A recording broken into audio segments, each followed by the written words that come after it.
It's been an emotional night here at the Stanislaus County Sheriff's Office and really for the entire community. All mourning the loss of Deputy Dennis Wallace. I'm off Highway 1 at Corona Road, where residents are being told to leave their homes immediately. Just this afternoon, CAL FIRE issued an evacuation order. The highway is shut down from Cooper to Espinosa Road. Now, normally at this time, this is a very busy road as people are getting off work. Residents are out here. Some are really frustrated because they can't get back to their home. They've now been evacuated for several hours. Still a very active scene here. Let me show you. There's about 8 police cars on scene. And now I did speak with neighbors, and one of them did tell me that they believe the person who was shot is a 15-year-old. 2 of them were found with multiple gunshot wounds, 1 woman and 1 man. They were pronounced dead at the scene. And here on Cabernet Street, where police have part of the neighborhood blocked off, you can see right there that the CSI unit has just arrived. All we know right now, a man is dead after a residential burglary. That's when it kind of all unraveled. They pushed us back behind the parking lot, roped off the area. We saw officers walking in with evidence bags, and we found out a few hours later what had happened. Pretty sad out here. No cameras were allowed inside the courtroom. I can tell you that David Machado appeared calm, almost unfazed by the fact that he's being charged with the murder of Deputy Dennis Wallace. Meanwhile, in Houston, the community is showing its support by decorating the city in blue. Dennis was very well known and very well liked. Really great guy. Randy Madero says Deputy Dennis Wallace was the first person he met when he moved to Houston over a decade ago. To remember the fallen deputy, he, along with other residents, have been hanging up blue bows all over town. It's called respect. For a fallen officer, a friend. Local businesses are also taking part by hanging up ribbons outside shop doors. He was an officer of all sorts. You know, he went out of his way for children, families, and really kind of brought the community together. The suspect in Deputy Wallace's murder, David Machado, is facing 4 criminal counts, 1 for murder, with a special circumstance for killing a peace officer. This case potentially makes him eligible for the death penalty. The district attorney will announce whether or not that will be sought at a later date. As the case continues, residents in Houston say they vowed to keep Deputy Wallace's memory alive. I miss him. Big loss. David Machado will be back in court later this month for his pretrial. In Modesto, Monica Jacquez, ABC 10 News. You know, I was playing all the normal high school sports and doing all the normal high school stuff, and my legs started hurting, and come to find out I had cancer. For Joseph Chambers, basketball has always been his passion. But after he was diagnosed with bone cancer, he thought he would never play again. That is until he found wheelchair basketball 15 years ago. Now he's a 2-time Paralympian and the captain of the Sacramento Rolling Kings. This whole team is a unit and a family and a group, and that's what's so great about it. This group is my family. I love every one of them.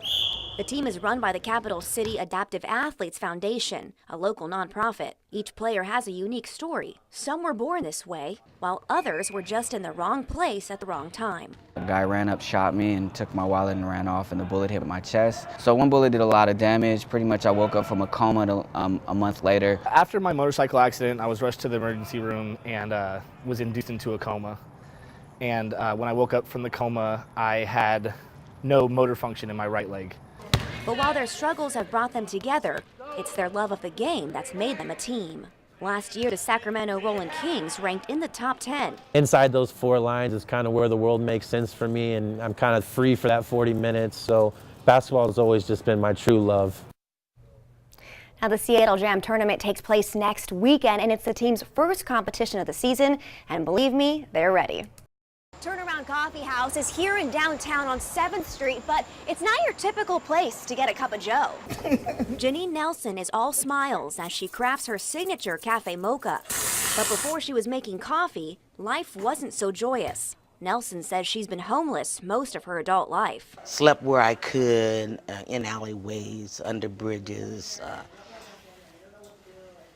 find a little nook and cranny, so I'm inconspicuous to people. Now the 54-year-old says she's found purpose thanks to Turnaround Coffee House. The cafe is run by Clean and Sober, a nonprofit affiliate of Loaves and Fishes, and is designed to give homeless and recovering addicts on-the-job training. They think that they're worthless, but they're not. They're beautiful human beings that just need a chance. Crystal Urich is the manager of the coffee house. She's also a recovering addict. No matter where they come from, no matter where they've been, no matter what they do, if you put them into a positive environment, their life is going to change positively. The positions aren't paid, and all the proceeds go back to the program. Since the coffee house opened in 2014, 85% of the volunteers have gone on to find regular jobs. We're going to make a coffee mocha. As for Janine Nelson, she says this opportunity has made her optimistic about the future. I still got life in me. I still can take and make a difference to somebody else's life. Turnaround Coffee House is looking for more volunteers, and anyone can do it. In Sacramento, Monica Jacquez, ABC 10 News. He's our miracle baby. After 2 miscarriages and the stillborn birth of their daughter, Kay and her husband Bobby say their son Matthew is a gift from above. He's definitely a happy baby for sure. Still, Kay's pregnancy wasn't without its complications. Doctors informed the couple that Matthew had a deadly amount of fluid in his chest. So for the first time at UC Davis Children's Hospital, doctors performed fetal surgery. It was terrifying to think that something could happen and not being able to be there if I needed to.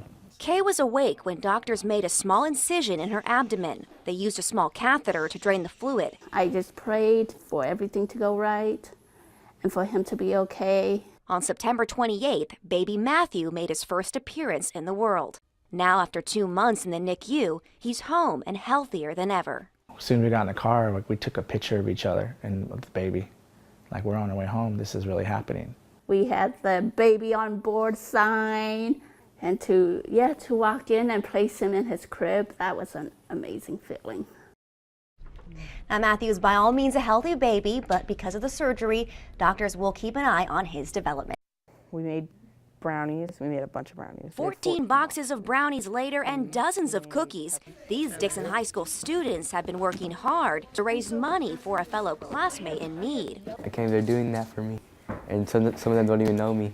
A Dixon High School sophomore, Ivan Contreras, became paralyzed after a trampoline accident in his backyard over Labor Day weekend. All of a sudden, I couldn't feel anything. Like, it happened so quick. Under the supervision of teacher Eleanor Proct-Smith, the students baked all these goodies to sell at the annual Christmas tree lighting. I'm just so proud of these students. They're really helping, and as I said before, they're making their little world of Dixon a better place, and I'm really proud to be a part of it. The goal is to help the Contreras family buy a van that can accommodate Ivan's motorized wheelchair.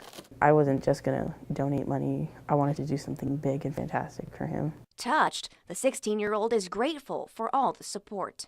Thank you for all the help, and without you guys, it wouldn't be possible to get a van. In Dixon, Monica Jacquez, ABC 10 News.